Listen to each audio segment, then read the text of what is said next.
Hello everyone. I hope कि आपने lecture 1 देख लिया है जिसमें हमने इलेक्ट्रोमैग्नेटिज्म की इंट्रोडक्शन दी थी। एंड आज हम शुरू करने वाले हैं इलेक्ट्रोमैग्नेटिज्म की बेसिक और इसका बेस जो कि है चार्ज। तो चलिए शुरू करते हैं। तो उसमें फर्स्ट क्वेश्चन हमारे पास आएगा, व्हाट इज चार्ज। तो चार्ज क्या है ये हमें भी नहीं पता, तो हम आपको भी नहीं बताएंगे। बट अगर हम मैकेनिक्स में देखें तो वहाँ पर हमें मास भी नहीं पता था, बट हम उसमें बात की थी कि मास का हम ये पता कर सकते हैं कि इसका चार्ज बिहेव कैसे करता है एंड उसको मेजर कैसे कर सकते हैं। सो मास मैकेनिक्स में उसकी एक बेसिक प्रॉपर्टी थी। उसी तरह इलेक्ट्रोमैग्नेटिज्म में चार्ज भी एक बेसिक प्रॉपर्टी है जिसमें हम उसका बिहेवियर एंड उसकी मेजरमेंट्स को पता कर सकते हैं। बट इन दोनों चीज़ों को पता करने से पहले हमें ये पता होना चाहिए कि इसको प्रोड्यूस कैसे करते हैं। अगर मैं आपको ये पूछूँ कि कभी आपने एक चार्ज को प्रोड्यूस किया है तो शायद आपने इसमें कुछ कहेंगे यस।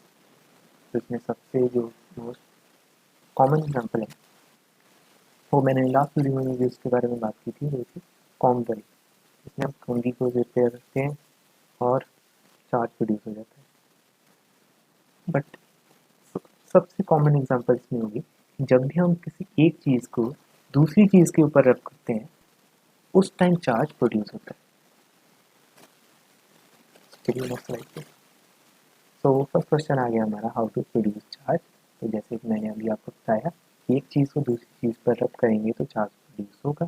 तो फर्स्ट टाइम जब डिस्कवरी हो रही थी चार्ज की, तब उन्होंने सबसे पहले एक ली ग्लास रॉड एंड उसको रब किया एक सिल्क के क्लॉथ पे। अब दोनों को रब कर रहे हैं तो हमें प्रोसीजर पता है इसका कि चार्ज प्रोड्यूस हो रहा है उस पर। अब अगर हम इसमें ग्लास रॉड को सॉरी अगर हम एक और ग्लास रॉड लें, उसी को हम सिल्क के क्लॉथ के ऊपर रब करें एंड दोनों ग्लास रॉड्स को एक दूसरे के पास लेके आए, तो वो क्या करेंगी, वो रिपेल करेंगी। दूसरी जगह पर अगर हम एक हार्ड रबर लें या हार्ड रबर की रॉड भी कह सकते हैं आप, उसको फर के ऊपर रब करें and second same hard rubber ले और उसको फर के ऊपर रब करके दोनों को पास में लेके आए, दोनों हार्ड रबर्स को पास में लेके आए, तो वो भी रिपेल करेंगी। बट अगर हम उस हार्ड रबर और उस ग्लास रॉड इन दोनों को पास में लेके, तो वो क्या करेंगी, एक दूसरे को अट्रैक्ट करेंगी। और वहीं दूसरी जगह पर चलिए सेम बात। तो यहाँ पर हमें क्या पता चला कि वहाँ पर दो तरह की चीज़ें हमारे पास आ रही हैं। एक चार्ज हमारे पास इस ग्लास रॉड पर है, दूसरा चार्ज हमारे पास इस हार्ड रबर पर है। तो इसमें से कंक्लूजन क्या निकला कि ये दोनों चार्ज इस पर और इस पर, ये दोनों अलग अलग तरह की है। तो साइंटिस्ट ने काफ़ी रिसर्च की और भी काफ़ी सारी चीज़ें ली, उस एक दूसरे के ऊपर रब किया, ये पता करने के लिए कि इन दोनों चार्जेस के अलावा कोई और चार्ज भी है दुनिया में। बट जब भी वो किसी चीज़ को रब करते थे, या तो वो रिपेल करती थी या वो अट्रैक्ट करती थी। तो उन्हें ये तो पक्का हो गया कि हाँ, यही दो चार्जेस हैं। सो इस स्टोरी के लास्ट में हमारे साइंटिस्ट बेंजामिन फ्रैंकलिन आते हैं, जिन्होंने ये सारी रिसर्च की और उन्होंने इन चार्जेस का नामकरण कर दिया, इनका नाम रख दिया। तो इसमें जो फर्स्ट है, जो मैं पिंक कलर में शो किया है, ये जो फर्स्ट है उन्होंने उसका नाम रखा पॉजिटिव, जो सेकंड है उसका नाम रख दिया उन्होंने नेगेटिव। तो यहाँ पे क्या हो रहा है, ये जो ग्लास रॉड है इस पर पॉजिटिव चार्ज आ गया, हार्ड रबर पे नेगेटिव चार्ज आ गया, दोनों एक दूसरे पास आए और अट्रैक्ट। ये तो बड़ी कॉमन सी थ्योरी है, शुरू से पढ़ रहे हैं। Like unlike charges attract each other and like charges repel each other. So अगर हम इसके पीछे रीज़न देखें कि भाई क्या रीज़न था फ्रैंकलिन साहब का कि उन्होंने इन दोनों का नामकरण ऐसे ही कर दिया कि फर्स्ट वाले को मैं पॉजिटिव दूंगा, सेकंड वाले को नेगेटिव दूंगा, तो इसका कोई रीज़न नहीं है। उन्होंने बस ऐसे ही नाम रख दिए। बट अगर वो उस जगह पे इसको उल्टा नाम रखते हैं इनका, अगर उन्होंने हार्ड रबर को पॉजिटिव कहा होता और ग्लास रॉड को नेगेटिव कहा होता, तो शायद हमारी लाइफ कुछ ज़्यादा ईजी होती, क्योंकि आगे चलकर जब हम इलेक्ट्रॉनिक्स में पढ़ेंगे कि इलेक्ट्रॉन्स की डायरेक्शन के बारे में प्रॉब्लम्स को सॉल्व करते हैं, तो वहाँ पर हमें थोड़ी सी मुश्किल होती है। तो चलिए, अब तो हो गया। तो इसमें इंटरेस्टिंग बात ये है कि इस थ्योरी से, फ्रैंकलिन साहब की इस थ्योरी से उन्होंने ये पक्का कर लिया था, एक पिक्चर बना ली थी कि भाई ये होती है इलेक्ट्रोमैग्नेटिज्म। इसमें ये जो चार्जेस होते हैं दो, जिसमें एक होता है नेगेटिव, एंड दोनों एक दूसरे के पास लेके जाओ तो अट्रैक्ट करते हैं, अगर सेम लेके जाओ तो वो रिपेल करते हैं। बट इसमें उन्हें ये नहीं पता था कि उसका सोर्स क्या, कहाँ पे है, कहाँ से प्रोड्यूस हो रहे हैं ये पॉजिटिव चार्ज, ये नेगेटिव चार्ज। तो बड़ी इंटरेस्टिंग सी बात है कि उन्होंने सोर्स पता किए बिना ही पूरी की पूरी थ्योरी लिख दी थी। बट इससे काफ़ी सालों बाद जब डिस्कवरी हुई हमारे पास एटम की, तो आपने शायद पढ़ ही लिया होगा। हाँ, आपने पढ़ ही लिया है +1 की केमिस्ट्री में एटम के बारे में। अब वैसे अब तो मोस्टली सभी बुक्स में है, 9th 10th की बुक्स में भी। तो एटम क्या है हमारे पास? एटम है हमारे पास, कह सकते हैं, चलो ये सबसे छोटी क्वांटिटी कह सकते हैं एटम। वैसे सबसे छोटा एटम नहीं होता, उसके बारे में हम आगे बात करेंगे। तो वो प्रोड्यूस कैसे होता है एटम, किससे बना होता है वो? एक उसमें होता है डेंस न्यूक्लियस, एंड सेकंड उसमें होता है cloud of electrons, like this. ये हो गया हमारे पास न्यूक्लियस। न्यूक्लियस में क्या क्या होता है? न्यूक्लियस में होता है प्रोटॉन एंड न्यूट्रॉन्स। उसके आसपास एक इलेक्ट्रॉन का क्लाउड होता है, जिसमें इलेक्ट्रॉन्स रिवॉल्व करते हैं। तो जब काफ़ी सालों बाद उन्होंने एटम की डिस्कवरी की, उस टाइम उन्होंने देखा कि इसमें जो इलेक्ट्रॉन होते हैं उनके ऊपर नेगेटिव चार्ज होता है, प्रोटॉन के ऊपर पॉजिटिव चार्ज होता है, एंड न्यूट्रॉन के ऊपर कोई चार्ज नहीं होता, ये न्यूट्रल।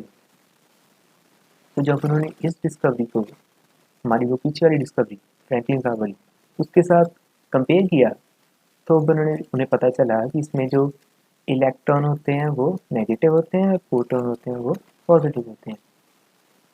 एंड उन्हें वो पीछे वाले क्वेश्चन का आंसर मिल गया, जिसमें वो वैसे ही तुकबंदी कर रहे थे कि भाई फर्स्ट वाले को नाम दे दिया पॉजिटिव, सेकंड वाले को नाम दे दिया नेगेटिव, विदाउट एनी रीज़न कि उसका सोर्स क्या है। तो ये जो दोनों चीज़ें आई हमारे पास, प्रोटॉन एंड इलेक्ट्रॉन्स की, ये दोनों हमारे पास चार्जेस हमें जो पता चले, इन दोनों पे चार्ज कितना होता है? चार्ज दोनों पे सेम होता है। ओके, इसके बारे में हम नेक्स्ट पढ़ेंगे। सो ये दोनों जो चार्जेस हैं, ये फंडामेंटल चार्जेस हैं। फंडामेंटल चार्जेस क्या होते हैं कि हम कोई भी ऐसा इलेक्ट्रॉन नहीं पा सकते या ऐसा इलेक्ट्रॉन नहीं मिलेगा जिसके ऊपर कोई चार्ज ना हो। मीन्स कि ऐसा कोई मैं प्रोटॉन नहीं मिलेगा जिसके ऊपर पॉजिटिव चार्ज ना हो, पॉजिटिव चार्ज के अलावा कोई और चार्ज उसके ऊपर रखा हो। ओके, तो चलिए नेक्स्ट स्लाइड पे चलते हैं। सो नेक्स्ट हमारे पास आती है कि जो भी हमने डिस्कवरी की, एक्सप्लेनेशन ऑफ ऑब्जर्वेशन। ऑब्जर्वेशन कौन सी? जो अभी ये हमने बात की कि इसमें एटम के बीच में हमें पॉजिटिव एंड नेगेटिव पता चल गया। तो इस पॉजिटिव नेगेटिव को हम कैसे डिफाइन करेंगे कि इसी के कारण, इलेक्ट्रॉन्स के कारण, वो चार्ज जो है वो एक जगह से दूसरी जगह पर ट्रांसफ़र हो रहा है। तो इसमें हमारे पास फर्स्ट ये आई दैट एवरीथिंग इज न्यूट्रल। तो न्यूट्रल का क्या मतलब है कि जब तक तो कोई चीज़ दूसरी चीज़ के साथ रब नहीं हो रही है, तब तक तो दोनों में इक्वल चार्जेस हैं। इक्वल चार्जेस मीन्स कि एक अगर बॉक्स यहाँ पे पड़ा है, इसमें equal number of charges, positive negative positive negative positive negative है, एंड यहाँ पर एक बॉक्स है, वहाँ उसमें भी पॉजिटिव नेगेटिव इक्वल नंबर है। इक्वल क्यों होंगे? क्योंकि प्रोटॉन एंड इलेक्ट्रॉन का नंबर इक्वल होता है। अब जब हम करेंगे उसको दूसरे के ऊपर रब, उस टाइम क्या होगा, उसमें से कुछ इलेक्ट्रॉन निकल के दूसरे में चले जाएंगे। सो अब ये चीज़ आपने +1 में पढ़ी है कि जो आदमी किसी, कह सकते हैं कि कोई गरीब आ रहे हैं हमारे पास, गरीब को अगर हम आप दान कर रहे हैं तो आपके सिर के ऊपर कौन सा चार्ज आ जाएगा? आपके सिर के ऊपर आ जाएगा पॉजिटिव चार्ज। तो मीन्स कि ये वाला बंदा इस बंदे को इलेक्ट्रॉन्स दे रहा है तो इसके ऊपर कौन सा चार्ज आ गया? Positive charge. और वो जो गरीब आदमी पैसे ले रहा है उसको देगा भाई कि पैसे ले रहा हूँ, गलत बात है, गलत तो नहीं कह सकते, जिसकी एक लो लेवल फीलिंग है जिसको, तो उसके ऊपर कौन सा चार्ज होगा? नेगेटिव। तो इसमें मेन हमारे पास ऑब्जर्वेशन निकल के क्या आई कि जब भी हम किसी चीज़ को दूसरी चीज़ के ऊपर रब करते हैं तो उसकी न्यूट्रलिटी, जो कि वो न्यूट्रल था, वो अपसेट हो जाती है। आई होप आपको यहाँ तक समझ आ गया होगा। तो अगर हम इसको इलस्ट्रेट करें तो इस तरह से दे सकते हैं कि जो हमने फर्स्ट एग्जांपल ली थी, जिसमें हम एक ग्लास रॉड को सिल्क के कपड़े के ऊपर रब करते हैं। जब हमने ग्लास को सिल्क के कपड़े के ऊपर रब किया तो उसमें मोस्टली हम कह सकते हैं कि इतनी वॉल्यूम में 1 सेंटीमीटर क्यूब में 10⁻24 इलेक्ट्रॉन्स थे, यानी तो चार्ज कह सकते हैं, इतना चार्ज था। तो जब हमने रब किया तो रब करने के बाद हमें पता है कि इलेक्ट्रॉन्स जो है वो एक जगह से दूसरी जगह पर चले जाते हैं। तो यहाँ से इलेक्ट्रॉन सिल्क के कपड़े उल्टा हो,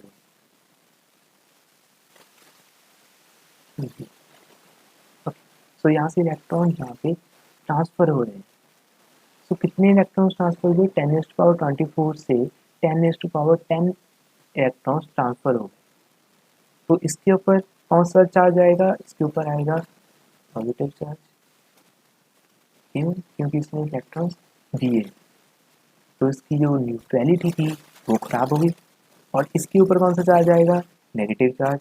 अब इसने चार्ज ले लिए, इसके पास ज़्यादा चार्जेस हो गए तो इसकी न्यूट्रलिटी भी खराब हो गई। तो अब क्या होगा?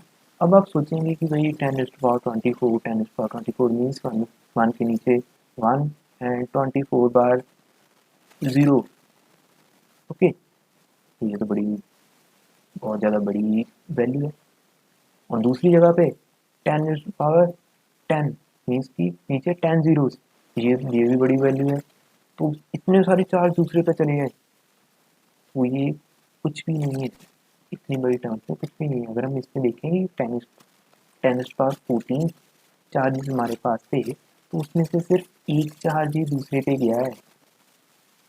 तब भी उस पर हम अगर 1 करोड़ के ऊपर 1 करोड़ और उसके ऊपर एक और करोड़ रख दें तो इतने चार्जेस अभी भी उस फर्स्ट वाले के ऊपर बाकी हैं। ओके, तो बहुत ही छोटे से थोड़ा सा चार्ज ही दूसरे पर ट्रांसफर होता है। सो नेक्स्ट टॉपिक है हमारा कंडक्टर एंड इंसुलेटर। तो इस टॉपिक के साथ तो आप शायद आप शुरू से फैमिली है कि कंडक्टर्स क्या होते हैं, इंसुलेटर्स क्या होते हैं। वैसे हम सिंपल डेफिनेशन देखिए तो कंडक्टर्स एंड इंसुलेटर्स की डेफिनेशन क्या होगी कि अगर हम एक तार लें मेटल की या कॉपर की, तो उसमें से करंट पास हो जाता है तो उसको हम कहते हैं कंडक्टर। सेकंड में हम कोई प्लास्टिक की चीज़ लें, उसमें से करंट नहीं पास होता तो उसको हम कहते हैं इंसुलेटर। बट इसको थोड़ा सा हम डिफाइन करेंगे, +2 क्लास अभी थोड़ी सी बड़ी हो गई है, तो इस छोटी सी इलस्ट्रेशन के साथ हम देखते हैं कि कैसे हम इन दोनों को डिफाइन कर सकते हैं। इसमें हमने एक प्लास्टिक का बॉक्स लिया जिसके ऊपर हमने एक मेटल की बॉल रख दी, एक और प्लास्टिक का बॉक्स लिया उस पर मेटल की बॉल रख दी, एंड दोनों को हमने ज्वाइन कर दिया एक प्लास्टिक की रॉड के साथ।